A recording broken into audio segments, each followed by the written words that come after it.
உங்கள் ஜாய் டிவியில் திங்கள் முதல் சனி வரை இரவு 10 மணி முதல் 10:30 மணி வரையும் மற்றும் ஒவ்வொரு வெள்ளியும் மாலை 8:30 மணி முதல் 9:30 மணி வரை. செங்கடல் இருந்தாலும் வைப்பண்டா ஒரு ஸ்டெப்பு முன்னாடி, எரிகோ வந்தாலும் வைப்பண்டா ஒரு ஸ்டெப்பு முன்னாடி, யோர்தான் வந்தாலும் வைப்பண்டா ஒரு ஸ்டெப்பு முன்னாடி, கோலியாத்து வந்தாலும் வைப்பண்டா ஒரு ஸ்டெப்பு முன்னாடி, பின்னாடி மட்டும் வச்சிட மாட்டேன். ரிவைவல் நைட் என்ற நிகழ்ச்சியின் மூலமாக தீர்க்க தரிசன செய்திகளை சகோதரர் பீட்டர் எல்விஸ் பிரசங்கிப்பார் மற்றும் சகோதரி அனிதா பீட்டர் அவர்கள் துதி ஆராதனை ஏறெடுப்பார்கள்.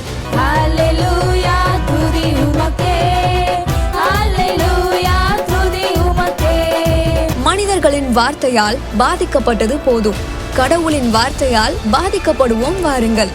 நமக்குள் இருக்கும் இயேசு கிறிஸ்துவை உலகத்திற்கு காட்டும் நேரம் இது. வாருங்கள், இயேசுவுக்காய் எழும்புவோம்.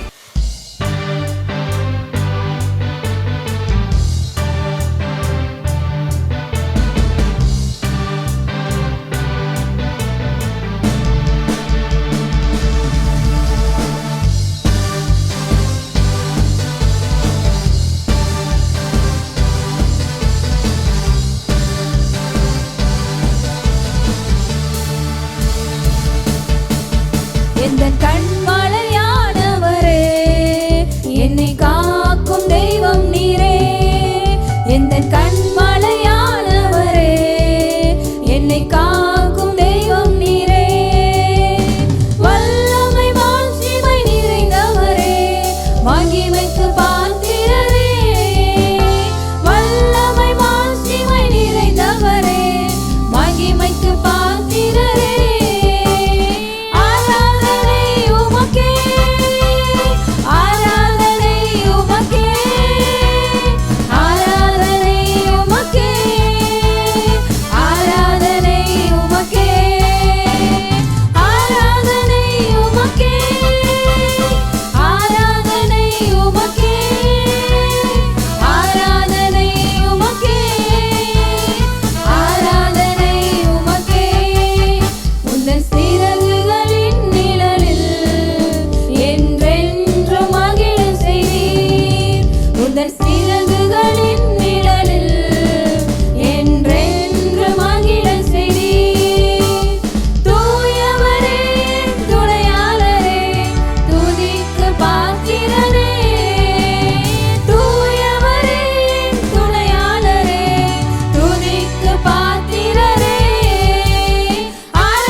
சரியான பாதையை ரூத்து செலக்ட் பண்ணாங்க பாருங்க. சரியான பாதையை எலிமெலேக்கு செலக்ட் பண்ணாத பாதை, நம்ம நகோமியம்மா செலக்ட் பண்ணாத பாதை நம்ம ரூத்து நல்லா செலக்ட் பண்ணாங்க. சரியான செலக்ட் பண்ணாங்க, அருமையாக செலக்ட் பண்ணாங்க.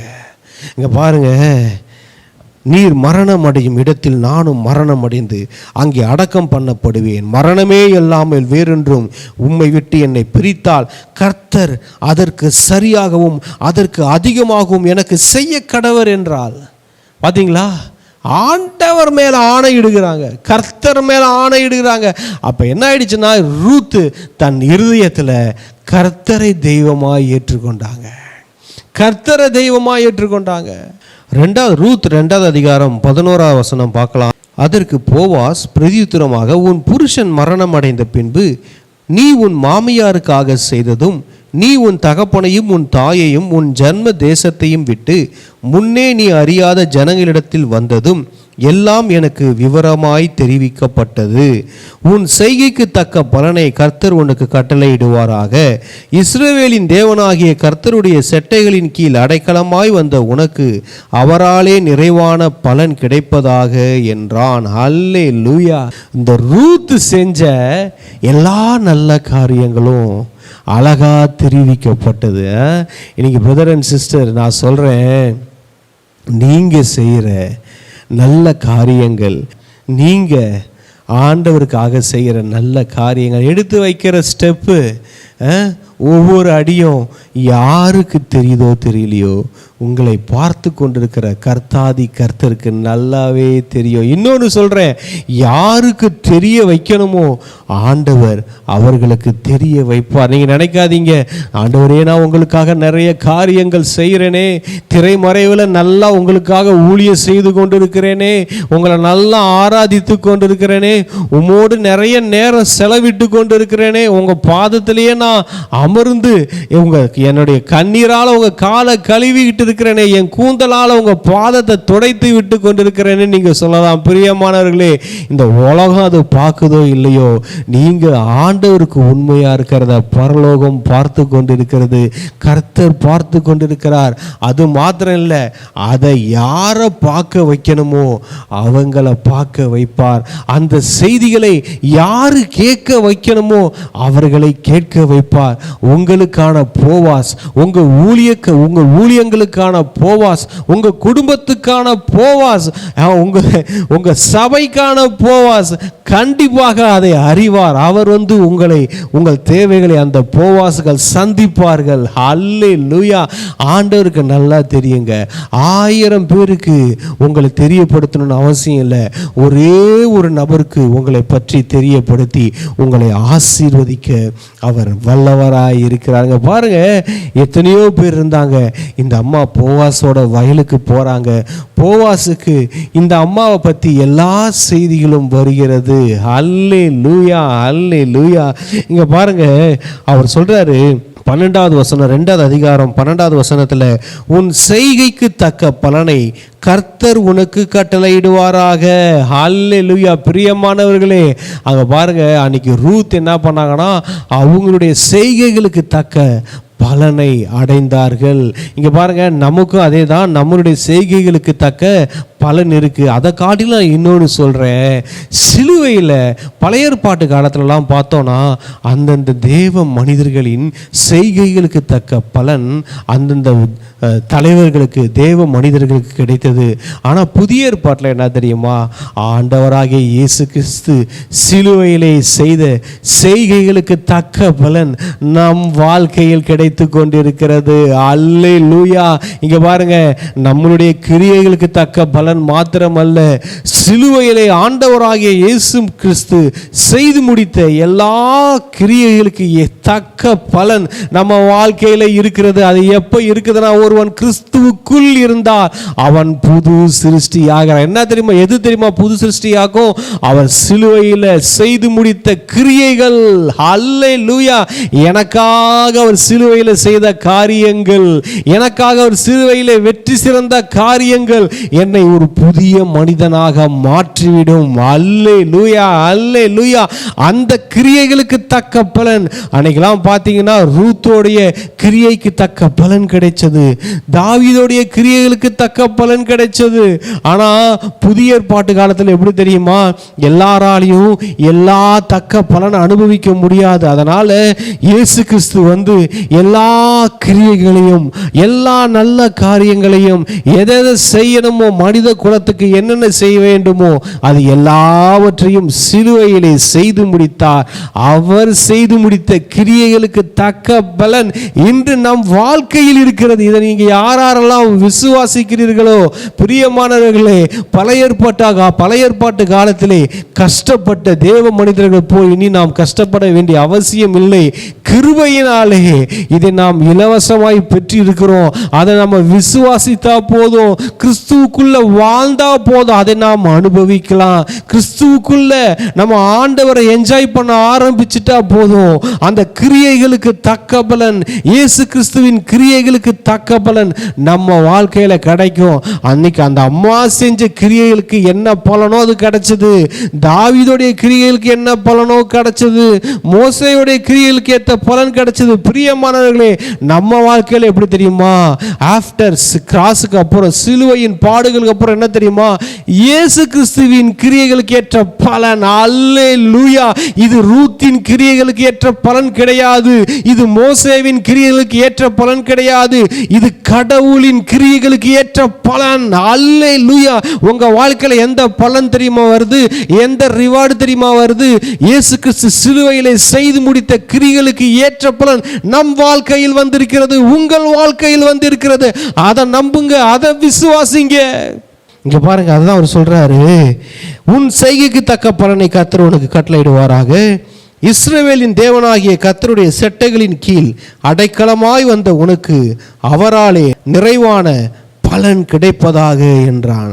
இதுதான் சொன்ன, கிறிஸ்துவுக்குள்ள வந்துடும் போது, அவருடைய பாதுகாப்புல வரும்போது குறைவான பலன் இல்லை, நிறைவான பலன்.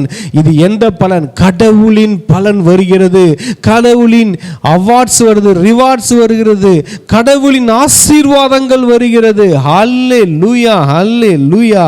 அங்க பாருங்க 13வது வசனம். அதற்கு அவள், என் ஆண்டவனே, உம்முடைய கண்களில் எனக்கு தயை கிடைக்க வேண்டும். நான் உம்முடைய வேலைக்காரிகளில் ஒருத்திக்கும் சமானமாய் இராவிட்டாலும் நீர் எனக்கு ஆறுதல் சொல்லி உம்முடைய அடியாளோடைய பட்சமாய் பேசினீரே என்றால். இங்க பாருங்க, வேலைக்காரிக்கு கூட சமானமாய் இல்லாத ஆளை தான் ஆண்டவர் அந்த போவாசுக்கு எஜமானியாய் மாற்றினாள், மணவாட்டியாய் மாற்றினாள். அந்த வயல் இளங்களுக்கே அவளை ஒரு எஜமானியாக, ராஜாத்தியாக மாற்றினார். அல்லேலூயா. பிரியமானவர்களே, இந்த கிறிஸ்துவுக்குள்ள வருகிற பலன் என்ன தெரியுமா? நீங்க கற்பனை கூட செய்ய முடியாத பலன். ஒரு இடத்துல வேலை செஞ்சுக்கிட்டு இருப்பீங்க, அந்த கம்பெனிக்கு உங்களை பாஸா மாத்திடுவார் ஆண்டவர். அல்லேலூயா. ஒரு இடத்துல இது நாள் வரைக்கும் எங்கேயாவது ஒரு கம்பெனியில் வேலை செஞ்சுக்கிட்டு இருப்பீங்க, ஆனால் உங்களை கொண்டே ஒரு புதிய கம்பெனியை ஆண்டு உருவாக்க வச்சிருவாரு. ஒரு இடத்துல நீங்கள் தாழ்வான பகுதியில் ஒரு வேலைக்காரனாக இருப்பீங்க, உங்களை ஆண்டு அங்கே மேனேஜர் ஆக்கிடுவார். இது என்னன்னா, கிறிஸ்துவுக்குள் வருகிற காரியங்களால் நடக்கிற அற்புதங்கள், அடையாளங்கள், அதிசயங்கள். இங்கே கிறிஸ்துவுக்குள்ள வந்துட்டீங்க, வேலைக்காரனாக இருந்தீங்கன்னா கடைசி வரைக்கும் வேலைக்காரனாகவே இருக்க மாட்டீங்க. அவர் சொல்றாரு பாரு, எப்பா நீ மோவாப் தேசத்திலிருந்து உன் தாய் தகப்பனை விட்ட, உன்னுடைய சொந்த பந்தத்தை விட்ட, ஆபிரகாம் மாதிரி இந்த அம்மா விட்டுட்டு வருது, எல்லாத்தையும் விட்டுட்டு இங்க வந்துட்ட. எதிர்காலம் என்னன்னு தெரியாது. நகோமி அம்மாவும் பயமுறுத்தினாங்க, நீ எப்படி இருக்கும், இதுக்கப்புறம் ஒரு குழந்தை பிறந்து அது வரைக்கும் நீங்க வெயிட் பண்ணி உன் எதிர்காலம் என்ன யோசிச்சு பாருன்னு பயமுறுத்தின உடனே எதிர்காலத்தை நினைச்சு பயந்து ஓர்பால் போயிட்டாங்க. ஆனா ரூத், எனக்கு என்ன எதிர்காலம் இருந்தாலும் பரவாயில்ல, எனக்கு எதிர்காலமே இல்லைனாலும் பரவாயில்ல, அந்த கடவுள் உண்மையான கடவுள் தெரிஞ்சிட்டேன், அந்த மிகப்பெரிய கடவுள் கிட்ட போனாதாயா எதிர்காலம், அந்த மிகப்பெரிய கடவுளை நான் பார்த்தே ஆகணும், அந்த கடவுளுடைய ஆசீர்வாதத்தை நான் பார்த்தே ஆகணும், அந்த கடவுளை நான் சந்திச்சே ஆகணும்னு அந்த கடவுளை தேடி ஓடி வந்தாங்க. பார்த்தீங்களா? அந்த கடவுள் அந்த ரூத்தை உயர்த்தினார். ஹல்லேலூயா. அந்த வசனம் சொல்லுது, வேலைக்காரிக்கு கூட சமமானவர் இல்லை, அவளை ஆண்டவர் என்னமா செஞ்சாரு, இந்த நிறைவான பலன் சொன்னார் பார்த்தீங்களா போவாசு. அந்த நிறைவான பலன் என்ன தெரியுமா? வேலைக்காரிக்கு கூட ஈக்குவலா இல்லாத அந்த ரூத்து எஜமானியாக மாறினதை நம்ம பார்க்கிறோம். ஹல்லேலூயா. பிரியமானவர்களே, ஒன்னே ஒண்ணுதான், நம்ம எங்க இருக்கிறோம்? கர்த்தர் வச்ச இடத்துல இருக்கிறோமா? கர்த்தர் போக சொன்ன பாதையில போய்கிட்டு இருக்கிறோமா? இல்லை இந்த எலிமெலேக்கு நகோமி மாதிரி தவறான பாதையை தேர்ந்தெடுத்திருக்கிறோமா? இல்லை ரூத்து மாதிரி சரியான பாதையில போயிட்டு இருக்கிறோமா? அந்த சரியான பாதையில நம்ம போயிட்டு இருந்தோம்னா வேலைக்காரங்களா ரொம்ப நாள் இருக்க மாட்டோம். ஆண்டவர் நம்மளை எஜமானர்களாய் எஜமாட்டிகளாய் மாற்றி விடுவார். ரொம்ப நாளா குறைவுல இருக்க மாட்டோம், ஒரு நிறைவுக்குள்ள பிரவேசிக்க செய்வார். அவருடைய நிறைவான பலனை காண்பிக்க செய்வார். நாம் அவருக்காக திரை மறைவில் செய்து கொண்டிருக்கிற எல்லா காரியங்களையும் உலகுக்கு அவர் வெளிப்படுத்துவார். அது மாத்திரமல்ல, எந்த போவாசுக்கு அவர் வெளிப்படுத்த வேண்டுமோ அந்த போவாசுக்கு அதை வெளிப்படுத்தி உங்களை அவர் ஆசீர்வதிப்பார். பிரியமானவர்களே, நான் சொல்லுகிறேன், உங்க ஊழியத்துக்கு, உங்க குடும்பத்துக்கு, உங்க சபைக்கு தேவையான போவாசுகள், உங்களை ஆசீர்வதிக்கிற, உங்களை உயர்த்த போகிற போவாசுகள் உங்கள் ஊழியத்தில் எழும்புவார்கள். உங்களுக்கு தோள் கொடுப்பார்கள், உங்களை உயர்த்தி வைப்பார்கள். உங்களை உயர்த்துவதற்காகவே போவாஸ்கள் உங்கள் ஊழியத்தில் நிறைய போவாஸ்கள் எழும்புவார்கள். ஹல்லேலூயா. அங்கே பார்க்குறோம், அடுத்தது வசனத்தை நம்ம பார்க்குறோம். இங்கே பாருங்க, அந்த 14வது வசனம் சொல்லுது, அப்பொழுது ஸ்திரீகள் நகோமியை பார்த்து, சுதந்திரவாளி அற்று போகாதபடிக்கு இன்று உனக்கு தயை செய்த கர்த்தருக்கு ஸ்தோத்திரம். ஹல்லேலூயா. உங்கள் வாழ்க்கையில் நடக்க போகிற நல்ல காரியங்களை பார்த்து, மகிழ்ச்சியான காரியங்களை பார்த்து உங்கள் கூட இருக்கிறவங்க கர்த்தருக்கு ஸ்தோத்திரம்னு சொல்லுவாங்க. அப்படி ஒரு வாழ்க்கை மாறும். எப்போ மாறும்? நம் பாதை கர்த்தரின் பாதையில் நம்ம நடக்கும்போது, நாம் கிறிஸ்துவுக்குள்ளே இருக்கும்போது. மோவாப் தேசத்தில் இருக்கும்போது கசப்பு இருந்துச்சு, குறைவு இருந்துச்சு, இழப்புகள் இருந்தது. எப்போ நகோமி, இல்லை நான் சரியான பாதையை சூஸ் பண்ணலை, நான் தவறான பாதையை சூஸ் பண்ணிட்டேன், நான் சரியான ட்ராக்குக்குள்ளே வந்துடுறேன் அப்படின்னு சொல்லிட்டு திரும்ப கானானை நோக்கி, யூதாவை நோக்கி எப்போ பயணம் செய்ய ஆரம்பித்தாங்களோ, வசனம் சொல்லுது எழுந்துன்னு இருக்கோம். பிரியமானவர்களே, நீங்கள் இருக்கிற இடத்தை விட்டு, நீங்கள் இருக்கிறது மோவாப் தேசமாக இருந்தால் அந்த தேசத்தை விட்டு எழுந்துருங்க. போதும், மோவாபிலே வாழ்ந்தது போதும். மோவாப் தேசத்தின் பாவங்களிலே வாழ்ந்தது போதும். அந்த பஞ்சத்திலே உழன்றது போதும். இங்கே இழந்தது போதும். இழந்ததுக்கெல்லாம் ஒரு முடிவை கட்டுங்க. இன்னும் சில பேர் உணராமலேயே இருக்கிறீங்க. மோவாபில் போய் நீங்கள் கிறிஸ்துவை விட்டு வெளியே போய் சஞ்சரித்து இழந்து ஆண்டவர் மேலேயே உங்களுக்கு ஒரு சலிப்பு வந்துடுச்சு. கிறிஸ்தவ வாழ்க்கை மேலேயே ஒரு சலிப்பு வந்துடுச்சு. சில பேர் ஆண்டவரே குறை சொல்ல ஆரம்பிச்சிட்டீங்க. நகோமி பாருங்க, ஆண்டவரை குறை சொல்ல ஆரம்பிக்கிறாங்க. அவர் என்ன குறைவாக்கி விட்டார், அவருடைய கரம் எனக்கு விரோதமா இருக்குதுன்றாங்க. அவருடைய கரத்தை விட்டு வெளியே போனதே இந்த நகோமி தான். வெளியே போயிட்டு அந்த கரத்தை குறை சொல்றாங்க. இன்னைக்கு நிறைய பேரோட வாழ்க்கை அப்படிதான் இருக்குது. கர்த்தர் என்ன குறைவு பண்ணிட்டாரு, கர்த்தர் என்ன கைவிட்டுட்டாரு, கர்த்தருடைய கரம் எனக்கு விரோதமா இருக்கு, என் வாழ்க்கை கசப்பா இருக்குன்னு நகோமி மாதிரி நொந்துக்கிறீங்க. பிரியமானவர்களே, அப்படி நொந்து கொண்டிருக்கிற நீங்க எங்க நிக்கிறீங்கன்னு பாருங்க. கிறிஸ்துவுக்குள்ள இருக்கிறீங்களா? அவருடைய அன்புக்குள்ள இருக்கிறீங்களா? அவருடைய உறவுக்குள்ள இருக்கிறீங்களா? இல்லை, அதை விட்டு, கிறிஸ்துவை விட்டு கிறிஸ்துவுக்கு வெளியே இருக்கிறீங்களா? கிறிஸ்துவுக்கு வெளியே இருப்பது மோவாப் தேசத்திலே சஞ்சரித்துக் கொண்டிருப்பதற்கு சமம். கிறிஸ்துவை விட்டு வெளியே இருப்பது சாத்தானுக்குள் இருப்பதற்கு சமம். இங்க பாருங்க, ஒண்ணு கிறிஸ்துவுக்குள்ள இருக்கணும். அப்படி கிறிஸ்துவுக்கு இல்லைன்னா நீங்க சாத்தானுக்குள்ள இருக்கிறீங்க. கிறிஸ்துவை விட்டு இந்த உலகத்துல இருக்கிறீங்க, உலகத்தின் பாவத்துல இருக்கிறீங்க, உலகத்தின் கட்டுகள்ல இருக்கிறீங்கன்னா நீங்க சாத்தானுக்குள்ள இருக்கிறீங்க. மோவாப் ஒரு சாத்தானின் கூடாரம். அங்க போய் இந்த அம்மா இருந்துருச்சு. சாத்தானின் தீமையின் கூடாரத்துல போனா, அருவருப்புகளின் கூடாரத்துக்கு போனா அங்க இழப்புகள் தான் வரும். நிறைய பேர் இழந்து கொண்டே இருக்கிறீங்க. ஆனால் உங்களுக்கு புத்தி வர மாட்டேங்குது, ஞானம் வர மாட்டேங்குது. அந்த அம்மா நகோமி அம்மா ஒரு புத்தி வந்துச்சு பாருங்க, ஒரு ஞானம் வந்துச்சு பாருங்க. நான் வந்துடுறேன், திரும்ப நான் வந்துடுறேன். கர்த்தர் அங்கே பஞ்சம் இருந்துச்சு, தான் ஜனங்களை சந்தித்துட்டாரு, ஆகாரம் அருளிட்டாரு, உடனே எழுந்திருக்குது அந்த அம்மா. அதுக்கு மேலேயும் உட்காந்துருக்க விரும்பல. பிரியமானவர்களே, கிறிஸ்துவுக்குள்ள வந்துருங்க, ஆண்டுடைய அன்பு உறவுக்குள்ள வந்துருங்க. அங்கதான் ஆசீர்வாதம் இருக்கு, அங்கதான் ஆகாரம் இருக்கு, அங்கதான் உங்களை கர்த்தர் சந்திக்க முடியும். அங்கதான் நீங்க இழந்ததை திரும்ப கர்த்தர் கொடுக்க முடியும். மோவாபில் உட்காந்துக்கிட்டே அழுதுகிட்டே இருக்கிறதுனால உங்க வாழ்க்கை மாற போறது இல்லை. மோவாபிலே உட்காந்து புலம்பிக் கொண்டு இருக்கிறதுனால உங்க வாழ்க்கையில் எந்த விமோச்சனமும் வரப்போறது இல்லை. கிறிஸ்துவுக்குள்ள வந்துருங்க. கானான் தேசத்தை நோக்கி நடை போடுங்கள். கிறிஸ்துவுக்குள் வருவதை நோக்கி நடை போடுங்கள். கிறிஸ்துவுக்குள் வந்து விடுங்கள். அப்ப என்ன ஆகணும்? பழையவைகள் எல்லாம் ஒளிந்து போகும், எல்லாம் புதிதாகும். ஹல்லேலூயா. அந்த நகோமிக்கு, மீண்டும் கானானுக்குள் வந்த நகோமிக்கு, கர்த்தரின் சட்டைகளின் கீழ் வந்த நகோமிக்கும் ரூத்துக்கும் புது வாழ்வு கிடைத்தது. ஒரு நல்ல வாழ்வு கிடைத்தது. முன்பு இருந்ததை காட்டிலும் ஒரு நல்ல வாழ்க்கை கிடைத்தது. பிரியமானவர்களே, கிறிஸ்துவுக்குள்ள வந்துருங்க. ஆண்டவருக்குள்ள வந்துருங்க. அவர் அன்பின் ஆழங்களுக்குள்ள வந்துருங்க. அங்கதான் பாதுகாப்பு இருக்கு. கிறிஸ்துவுக்கு வெளியே பாதுகாப்பு இல்லை. கிறிஸ்துவுக்கு வெளியே பிரச்சனைகள், போராட்டங்கள், இழப்புகள். கிறிஸ்துவுக்குள்ள நிறைவான பலன் இருக்கு. நிறைவான பலன் சொல்ற, நிறைவான பலன் வருகிறது. இதை பார்த்து கொண்டிருக்கிற தேவ பிள்ளைகளே, உங்க எல்லாருக்கும் சொல்லுகிறேன், தேவ மனிதர்களே, நிறைவான பலன் வருகிறது. உங்க எல்லாருக்கும் நிறைவான பலன் கிறிஸ்துவுக்குள் இருக்கிறது. ஆண்டவரோடு உள்ள உறவில் தான் இருக்கிறது. அவரின் சட்டைகளின் கீழ் தான் இருக்கிறது. அவர் சட்டைகளின் கீழ் அடைக்கலம் புகுவோம். அங்கதான் பாதுகாப்பு இருக்கு. கிறிஸ்துவுக்கு வெளியே நகோமி போனாங்க. அங்க மரணம் இருந்தது. ஒவ்வொருத்தவங்களையா அந்த மரணம் ஆட்கொண்டு கொண்டிருந்தது. பிரியமானவர்களே, என் குடும்பத்தில் தொடர் மரணங்கள் இருக்குன்னு சொல்றீங்களா? தொடர் இழப்புகள் இருக்கு சொல்றீங்களா? பிசினஸ்ல தோத்து போனேன்னு சொல்றீங்களா? வந்துருங்க. ஆண்டவரோடு உள்ள ஆண்டவரோடு உள்ள உறவுல வந்துருங்க. சட்டைகளின் கீழே வந்துருங்க. அங்கதான் பாதுகாப்பு இருக்கு. அங்கதான் ஆசீர்வாதம் இருக்கு. அங்கதான் சுகம் இருக்கு. அங்கதான் ஆரோக்கியம் இருக்கு. செழிப்பு இருக்கு. அவர் சட்டைகளின் வெளியே, கிறிஸ்துவுக்கு வெளியே சாத்தான் இருக்கிறான். கிறிஸ்துவுக்குள் தான் தெய்வீக பாதுகாப்பு இருக்கிறது.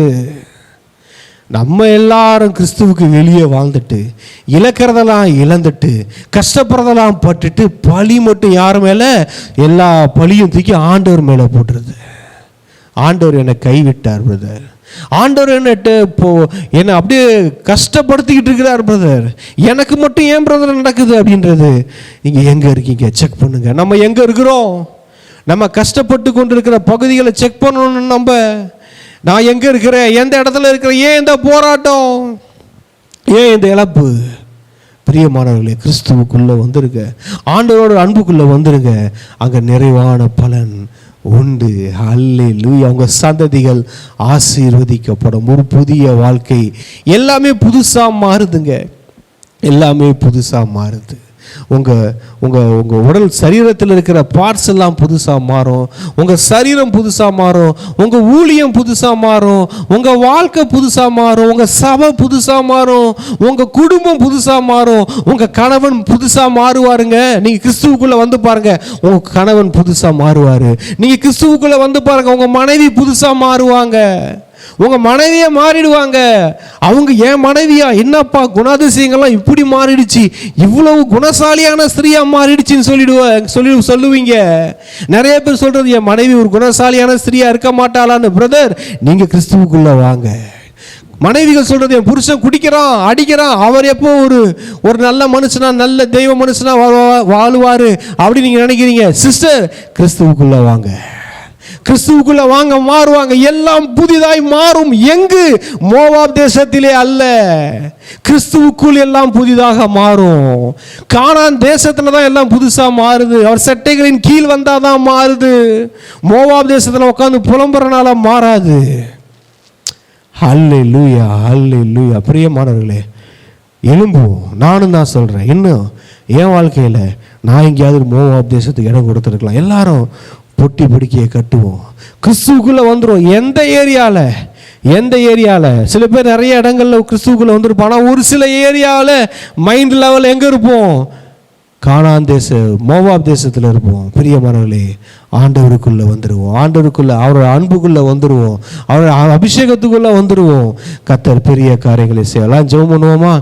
நன்றி ஆண்டவரே, நன்றி இயேசப்பா, நன்றி செலுத்துகிறோம். இந்த நாளுக்காக நன்றி, இந்த வார்த்தைகளுக்காக நன்றி ஆண்டவரே. உங்களுடைய தெய்வீக பிரசனம் ஆண்டவரே இதை பார்த்து கொண்டு இருக்கிற எல்லாரையும் நிரப்புவதாக. எங்கெங்கெல்லாம் அந்த மெசேஜை கேட்டுக்கொண்டு இருக்கிறார்களோ அந்த இடத்துல தெய்வீக பிரசனம் அவர்களை தொடுவதாக. ஆண்டவர் வாழ்க்கை மாறுவதாக. யார் யார் எங்கெங்க மோவாபில், சோதோமில், கொமோரால இருக்கிறாங்களோ திரும்பி வருவார்களாக. மைண்ட் லெவலில் சில பேர் கிறிஸ்துவுக்குள்ள இருக்கீங்க, உங்க மைண்டு மோவாபின் சிந்தனையா இருக்கு, சோதோமின் சிந்தனையா இருக்கு. அதுல இருந்து ஒரு விடுதலை வரமாட்டேங்குது. பிரியமான இன்னும் கிறிஸ்துவின் அன்பின் ஆழங்களுக்குள்ள போங்க. உள்ளும் புறவும் சென்று மேய்ச்சலை கண்டடைங்க. அன்பின் ஆழங்களுக்குள்ள போங்க. இன்னும் கிறிஸ்துவுக்குள்ள முழுக ஆரம்பிங்க. இன்னும் உலகத்தின் காரியங்கள் என்ன ஒட்டிக்கிட்டு இருக்கு சில பேர் சொல்றீங்க. நீங்க அப்படியே இந்த பஜ்ஜி எண்ணெயில மூழ்கி ஊறுற மாதிரி பிரியமானவர்களே, அந்த அன்பின் ஆழங்களுக்குள்ள கடவுளுக்குள்ள மூழ்கி செடி கொடி ரெண்டும் இரண்டா இணைந்து செடி எது கொடி எதுன்னு தெரியாத மாதிரி நீங்க மாறும்போது இந்த உலகத்தின் காரியங்கள் உங்களுக்கு என்னன்னே தெரியாது. கிறிஸ்துவுக்குள்ள இணைஞ்சிருவீங்க. சாத்தான் வந்து பார்த்தானா, என்னப்பா செடி எது கோடி எதுன்னு தெரியல, எல்லாம் ஒரே மாதிரி இருக்கு அப்படின்னு பாப்பா. பிரியமானவர்களே, கிறிஸ்துவுக்குள்ள வாங்க.